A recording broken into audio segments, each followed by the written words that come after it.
But I chose to, I guess, shame them for want of a better word. If you can put yourself in that scenario, what would you do? Like this person is getting tanked by these three or four doctors, their colleagues. The harsh truth for most of us is that most of us won't speak up. Most of us won't rock the boat in these situations because we just get confused about it feeling bad and making somebody else feel bad, and that meaning that we've done a bad thing. This interface where you might not be the most popular person for speaking up. What drives you to do that and what makes you feel safe enough to do that? Because so much of what stops you from contributing in these situations and standing up for people is not the logic of it.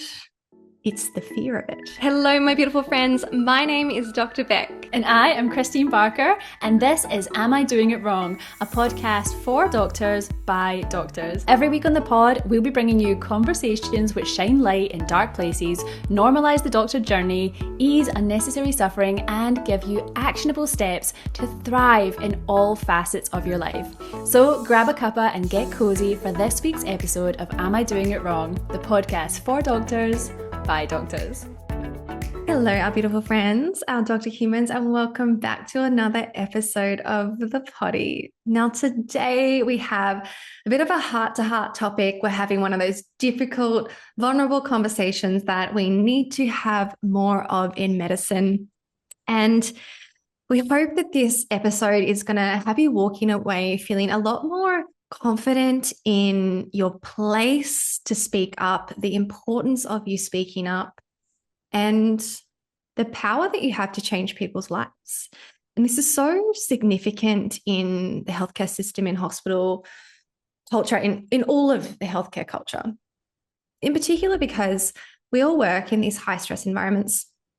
You know, it is perceivably for the rest of our lifetime an inevitability in healthcare that our work will remain high stress and the people around us will remain by and large in these stressful states. And, you know, that's largely because of the system and the way that the system works. It puts all these pressures on all of us, all the different people who work in the hospital, and there's never enough resources. Our government can never give us enough resources to do the job we want and to serve in the healthcare system and support each other in the healthcare system in the way we want.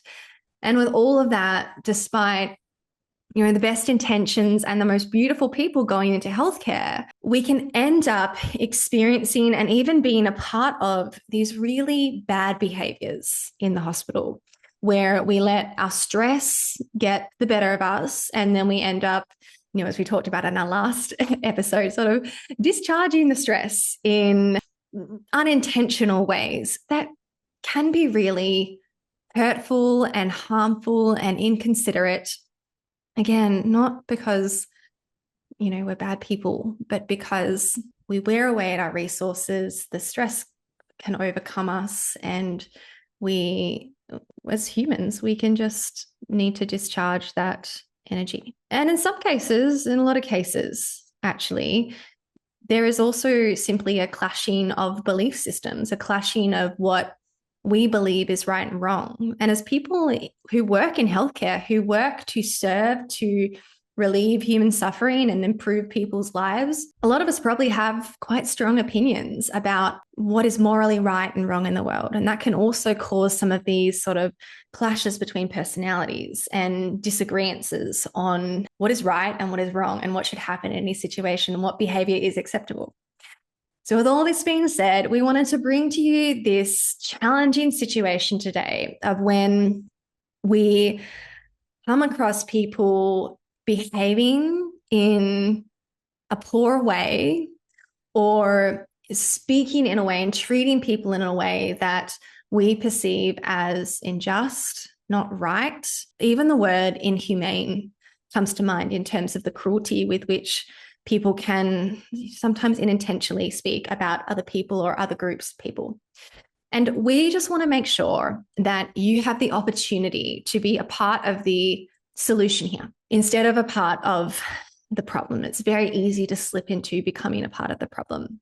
It's really about choice. We're not here to dictate what is right and wrong. We always want for you to decide that for yourself and for you to be able to put your head on the pillow at night and be like, Yes, I did what was right in my mind through my moral compass to the best of my ability and understanding of the world and with all my effort to understand the people around me today. So, a part of that is your ability to speak up in the setting of somebody else's poor behavior, in terms of behavior that harms or hurts other people. This seems like on paper an easy thing. You know, if we were put in this, given this theoretical scenario and we were like, would you speak up when somebody was doing this? Or would you intervene if this was happening? On paper, most people would say yes, of course. And actually, in reality, what we see, and we see this in our day-to-day lives in the world, we see people not showing up how they think that they would show up or how they would like to think they would show up. We see people passively witness and not intervene on acts of cruelty or just unacceptable behavior all the time.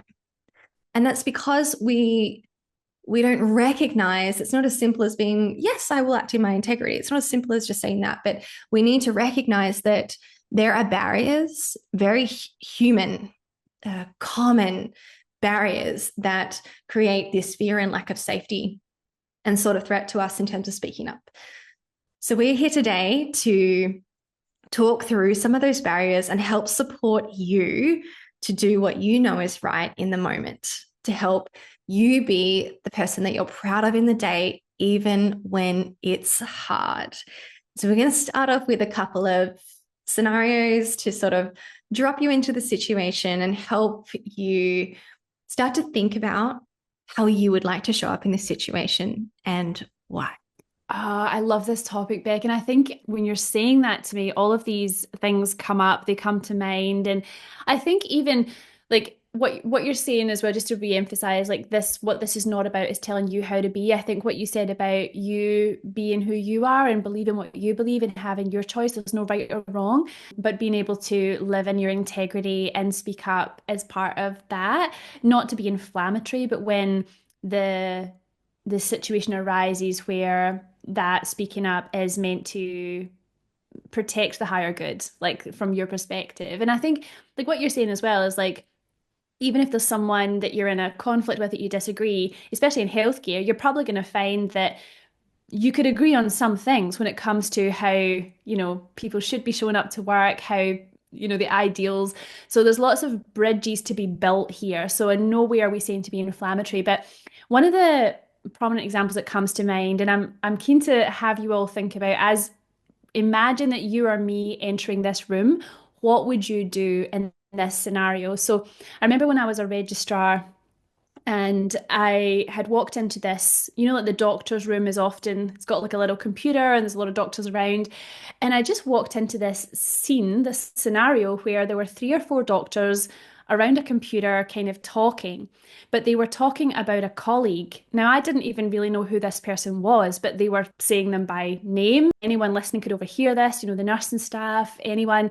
And they were really going for it. They were really putting this person down, and it was quite hard to listen to be honest. And I needed to be in that room. And I guess I'm just, if you can put yourself in that scenario, what would you do? Like, I don't know this person, and this person is getting tanked by these 3 or 4 doctors, their colleagues. And what I chose to do in the moment, and I don't think I thought it through very much, but I chose to, I guess, shame them for want of a better word. I sort of was like, excuse me, like that's this person's place of work. Like, how can you sit there and say what you're saying in this person's place of work? This is not the right place for that. It was something to that effect. And that was my main problem with it. Like, it wasn't me saying, like, I don't know this person, like, and I don't know whether what you're saying is true. It might be true, but that is beyond the point to me, because the point was it's their place of work and they could walk by any minute, or other people could hear what you're saying, and you've sort of you've put a cognitive bias in someone else's mind. And nurses have to trust doctors, and patients have to trust doctors, and it's this whole thing. And you're just, I don't know, it would be very hard if I had walked past a conversation like that, if someone was having that conversation about me and I overheard it.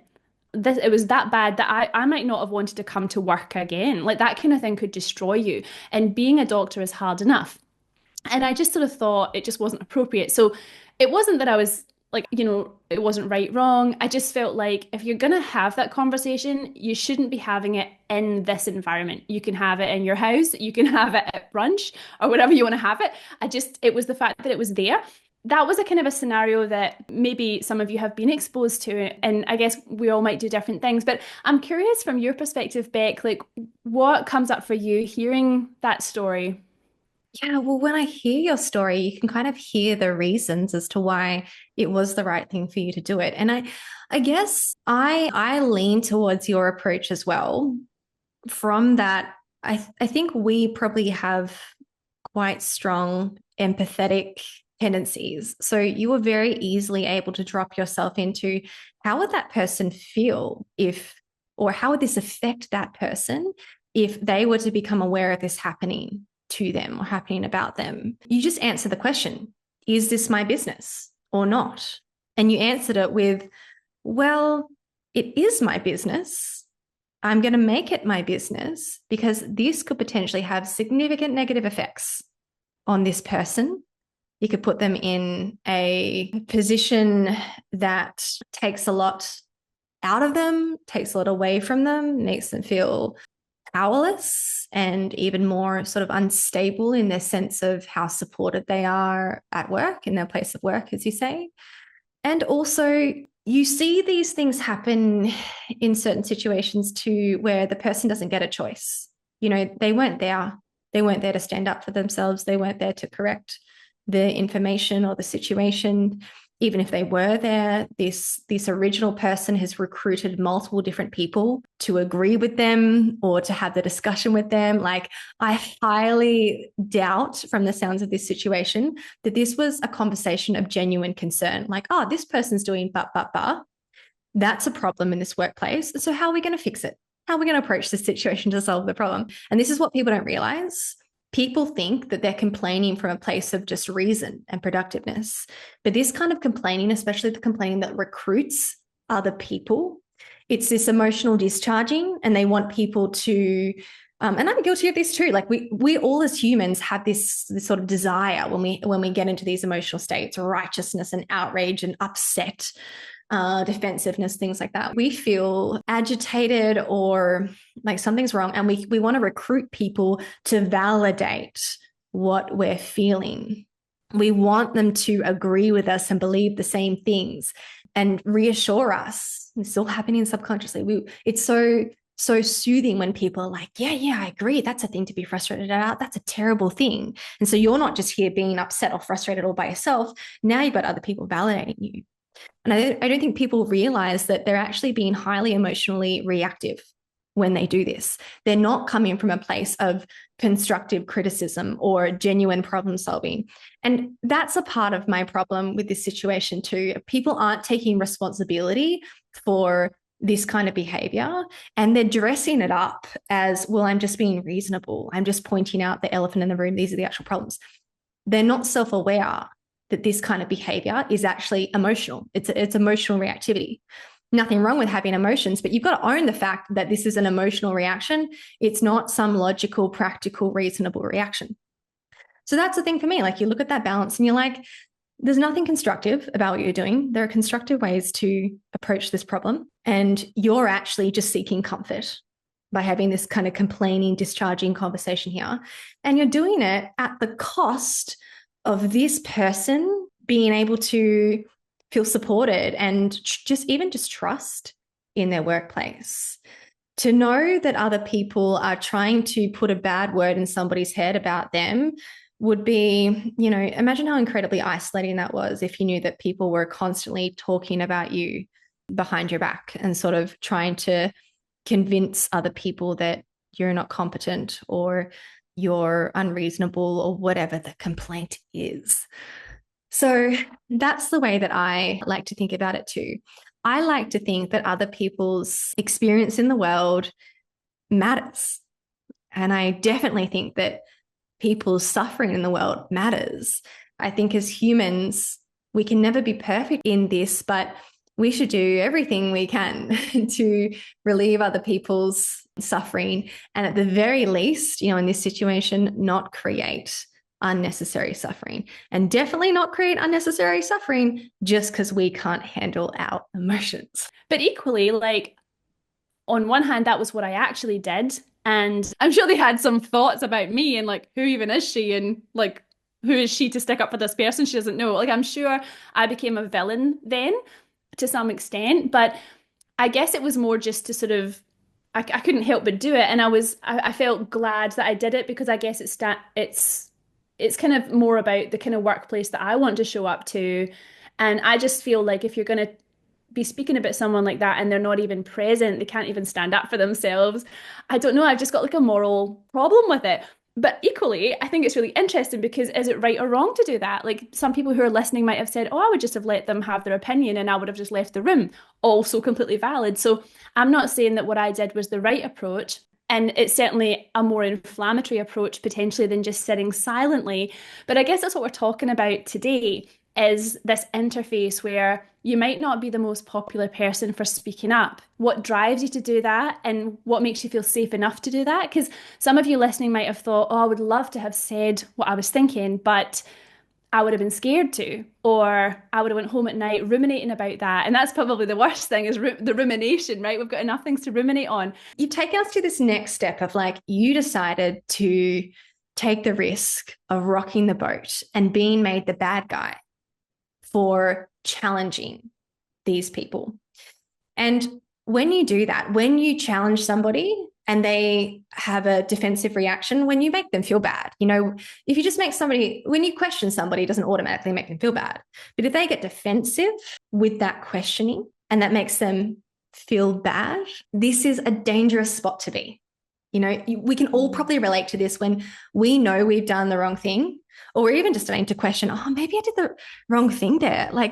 Or maybe I'm wrong, or maybe I should have done that differently. And you kind of have this like crumbling, I can feel like you sort of feel this like dark, heavy energy kind of come into your body, like, like maybe I've got this wrong. Maybe I did that wrong. Maybe I need to change what I'm doing or my beliefs here. And you want to be really careful in that moment. And I want you guys to be aware of this when you're working or questioning other people as well. Because when you make somebody feel bad, when you kick up their defense system, the sort of false dichotomy that can happen in people's heads is either I'm bad and wrong or the person who questioned me is bad and wrong. And notice how if you're here feeling bad, but actually you can make them the bad guy. You can say, no, I'm not actually the bad guy. They're just wrong. They're the one who's the bad guy. And suddenly you are relieved of that judgment from yourself. You're relieved of that questioning. You're relieved of that feeling. When you make them the villain instead of making yourself the villain. I can't emphasize enough how much of a false dichotomy this is. But this is the sort of fragile cognitive state that we can get into when we're defensive. And when we end up in that awful situation of, oh, maybe I've done the wrong thing. We are fragile in that moment. I want you guys to recognize that this is not uncommon to happen when you question somebody who is actually behaving poorly. It's not uncommon, and be prepared for the possibility of them to make you the villain. Does that resonate in terms of, because you said like you did feel like a bit of the villain at that moment? Yeah, but also I think the scenario that you're talking about is probably a lot more likely in a kind of a public setting where there's an audience. And I obviously would advocate strongly that if you have maybe someone who you disagree with and it's like you want to resolve that conflict, best to do that one-on-one behind closed doors. I guess what we're talking about here is scenarios where something has happened and you're kind of like it's sparked that. I guess the way I see it is like if I'm feeling empowered and someone else is disempowered, I do feel like it's a natural thing to say, oh, wait a minute. Like, and in that scenario, the person was disempowered by whatever obviously was making them behave in a way that these people were not liking them or whatever it was, but they also just weren't present. So I felt like I wanted to lift that person up, but at the very least, just terminate this behavior in case this person heard them. But I think it wouldn't have been my choice to speak at a room of 3 or 4 people and like shame them. That actually, like when I think about doing that, I think maybe that wasn't the right thing to do. I don't know. But I guess it's a very public thing, and people are much more likely to get defensive and make you into a bit of a villain when there's an audience as well. And Mm. but equally, I think like there's scenarios where maybe the same is true on the opposite. Like I guess I think you had a really good example of this, Beck, in your recent life where something came up and there was like a political discussion. I hope you don't mind me bringing this up here, but you were in public, they were in public, and you almost felt like you had to express your opinion as you saw it so that you didn't look meek or people pleasy or like just so that you can stay in your river, but almost like the way that you reacted in the situation was a construct of being in a public setting that you felt. Can you tell us a bit more about that? Yeah, absolutely. And look, I'm a big fan of not having discussions with people when it's not a two-way discussion. And I definitely did not opt into this discussion. I was kind of invited into it. And I guess politics are one of those things that is, I mean, politics these days is, I think, almost like maliciously by design dividing at the moment. And so it's a very like hot, sparky topic for many people. And so this is not a discussion that I opted into for this reason, because I knew that this person actually had, one of the people around the table had very strong political leaning way. So I was invited into this discussion and asked a particular question. And when I saw this moment when it was very clear to me that the other person was, the conversation started in a way that seemed like a discussion, and it was interesting and engaging at first. And there was this moment where the social cues just became so obvious, verbally and non-verbally, where he had just been like, I'm now performing for these people around me. I'm not having a two-way discussion. I've heard this from one of my board members who's done a lot of work in politics. He was actually like, how you do a media release is response. I think he said like R plus M, response plus message. Like you respond to whatever's being said and then you drop in your message. And I was just getting M's back. It was like whatever I said, there was no response. There was just message. This is my message. Anyway, I have a lot of kind of conflict resilience to be able to kind of hold these conversations. But it got to this point where I said something and I saw his defenses really go up. And that was not my intention, but I saw it happen.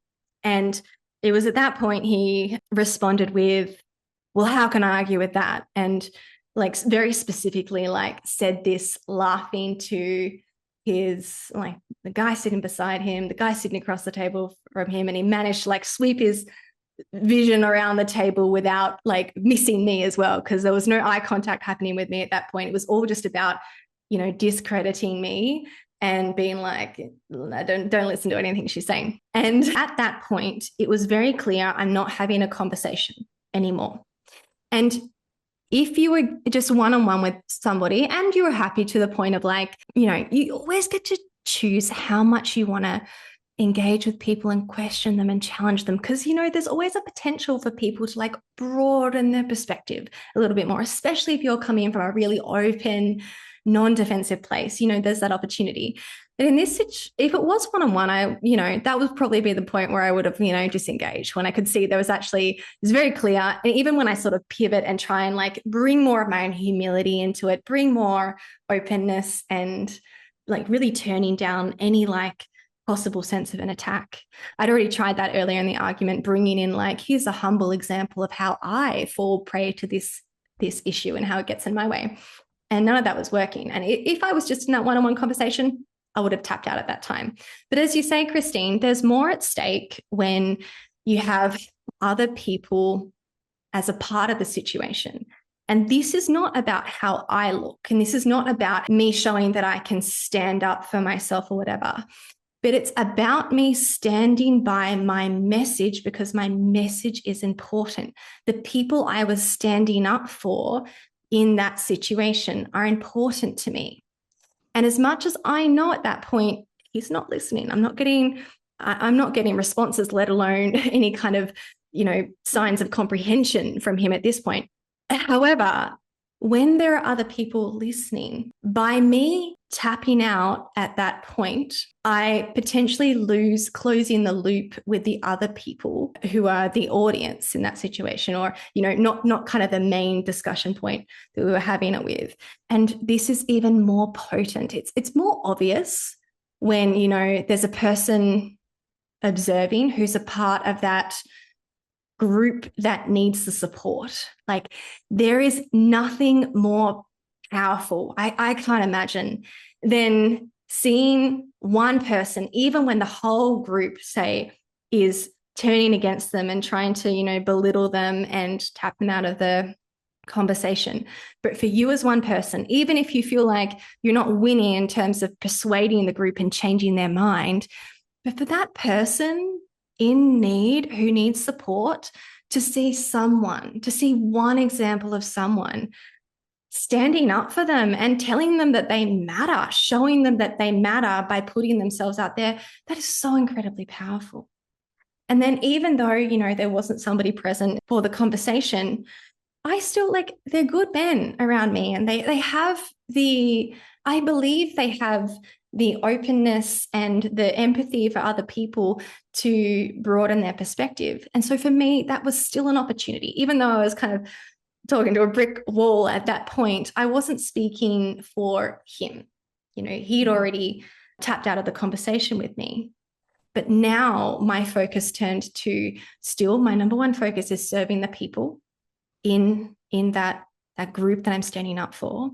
And then you still have the opportunity to be like, I want to make it very clear that dismissing those people and saying they don't matter and not questioning yourself in the way that you treat people, I want to make it very clear that I'm not just nodding and accepting what you're doing because, you're laughing about it right now. It may not affect anybody around you, but for me, it's important for me to go the extra mile and make sure I have turned over each stone in that case. And for everybody, it's just about, where's that point where you can put your head on the pillow at night and be like, I did the right thing here. This is not about screaming against, a locked brick door and trying to bang it down and infiltrate. This is just about meeting your how much am I able to contribute here? And did I do that? Because so much of what stops you from contributing in these situations and standing up for people is not the logic of it. It's the fear of it. Because even though I am proud of standing up for the minority groups that I do stand up for, I still felt like the villain in that moment when he created that us versus them dynamic. And when he started to dismiss me and try to belittle me, I did have an initial emotional effect on that. And no less because this person is a significant person in my life. I love him and I care about him. He is important to me, particularly by extension of other people that are important to me too. I'm not discarding this person by any means. We just have a clash of belief systems right now in our lives, and that's okay. He is important to me, and ideally, I do want him to like me. I do want to have a genuine connection with him. I do not want to be his enemy. And also at the same time, that initial feeling of when somebody is quite, masterfully making you the enemy, it's normal to feel bad in that moment. It's normal to feel the effects of it.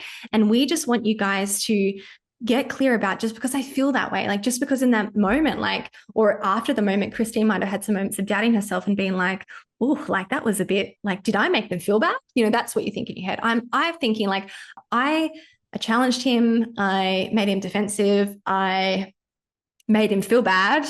I made him not like me. I'm like, oh, I don't love that. I really don't love that. I did not want that for him. I don't want that for us. And also not getting confused about, just somebody having an emotional response, whether it be them or you. It's not the thing that reveals whether you did the right or wrong thing. It's not the thing that reveals whether you're a good or bad person. These are normal emotional responses. Let yourself feel bad and then go up and question, why am I feeling bad? And Do I agree with that? Or do actually in this situation, is it okay for this person to not like me? And, I don't think this person would just not like me just for that, this one sort of disagreement of beliefs, or that one sort of interaction. I don't think that person would not like me for that reason. And also, if they did, I can live with that. I would rather live with that, with somebody deciding to not like me for those reasons, than for me to do the only thing that I could have done in that case to get them on side, which was to agree with them, placate them, people please them. That was the only thing available for me in that moment, to make them like me, to laugh it off, to agree with their points, and to abandon in this case, the people who are really important to me. So I put a lot in there, Kristeen, but there are just so many interesting facets to this situation. And I think the harsh truth for most of us is that most of us won't speak up. Most of us won't rock the boat in these situations, because we just get confused about it feeling bad and making somebody else feel bad, and that meaning that we've done a bad thing. When actually the truth is, we're all human. We all stuff up. I've got beliefs from, 10 years ago, 5 years ago, 1 year ago in my life that I'm like, oh, wait a second. That was not quite right. That's actually pretty wrong. I very much regret that. How could I ever think that? We're going to be wrong forever in our lives. We're all human. We're all very imperfect. And so giving ourselves the ability to be wrong ourselves and going through that experience, that humbling experience ourselves, is also something that's going to help you challenge other people and let them question themselves and potentially be wrong. Maybe they stick with their opinions. It doesn't really matter, but give you the permission to allow them to feel bad and realize that that doesn't have to mean they're a bad person. Like, it's okay for people to feel bad. It's okay for you to feel bad. And if we just get nice and clear, it's not the worst thing in the world. And it doesn't have to mean that you're a bad person. 100%. And I think most of the time, like, there will be scenarios where you can have a beautiful discussion and you just agree to disagree. There's actually one colleague at work, and we actually have a rolling, we laugh about it all the time. We practice medicine so differently. Our brains work entirely differently. We are the polar opposite of each other, and yet we work in the same clinics, and we just continuously laugh at how different we are. And then we try to almost match patients to like how we are. But us having a conversation, we would disagree all the time on life philosophy. And what's also true is we think that's amusing, and we're not scared, like, in clinical audits and things, to have disagreements with holding space for everyone's voice to be heard. Like, I think that's a healthy thing. But I think, like you say, just swinging back to the start, in these healthcare environments, and everyone's trying to put their best foot forward, and there can be egos and things that are at threat, right? And even if you didn't mean to press a button, even if you were just respectfully disagreeing or adding your thing, you can spark off someone like that, and you can get this kind of defensive. Whatever happened to you was almost like you got deleted from their reality, but they might also lash out at you and things as well. So I think it's really interesting to think about the way that you and your colleague are able to agree to disagree. That is made possible by you not making teams. And that was one of the key things that I picked up on when I was having this conversation that turned into this sort of one-way conversation. He had put us on different teams, and there was a winner and a loser, right? There was a good guy and a bad guy. Whereas the way that you can have these conversations is, I wonder who's right. I'm interested in not even the answer, but I'm interested in like the discussion and being open, and you be you. And at the end of the day, and that doesn't have to change me. I don't have to, if you're the good guy, if you're right, it doesn't have to make me the bad guy or wrong. It's a false dichotomy. And they're the conversations I love the most, because I get to learn so much from those people. And I always feel like there's not enough time in the world to learn. And there's not enough time in the world for me to undo all of my biases and see all of my blind spots. So when you've got those precious people in your life who are willing to teach you and also understand that you have something to offer as well, they're just the most beautiful relationships. So Yes, so grateful for those people. And it's not a personality trait either. We all have, and I happen to have places in our lives where we are more sensitive to certain topics, and that's just okay too.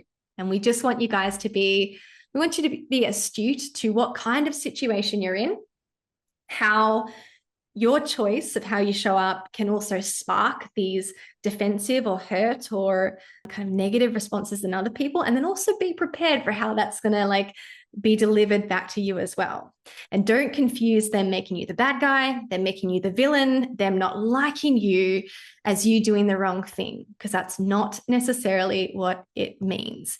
You get to find your place, your zone of showing up that has you put your head on the pillow at night, proud of yourself and proud that you're showing up in the world in a way that creates the best world that you know possible in every day. You don't, if you choose not to speak up in these scenarios as well, we're not saying that's right or wrong. It's just more, I guess it's a beautiful thing to be able to just know who you are and go around the world being who you are.